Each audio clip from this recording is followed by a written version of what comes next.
cepat sangat masa berlalu.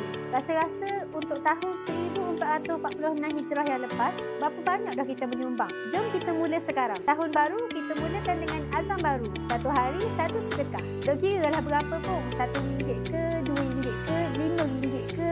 Yang pasti kalau sehari RM1, sebulan RM30 baru. Lebih kurang je dengan harga top up kita tu. Kalau top up RM30 sebulan boleh, takkanlah untuk akhirat kita nak berkira kan? Sedekah kita bukan beban, tapi bekalan. Jadi saya nak ajak tuan-puan untuk sama-sama menyumbang bersama Ma'had Darul Quran Rusila yang mana ada 1,100 orang pelajar Ma'had Darul Quran yang sedang hafal Quran, belajar ilmu agama. Kalau kita bantu ni, satu sedekah digandakan 700 kali ganda pahala kita. Jadi, tunggu apa lagi? Jom mulakan sekarang. Tekan link di bawah untuk menyumbang bersama Ma'had Darul Quran Rusila.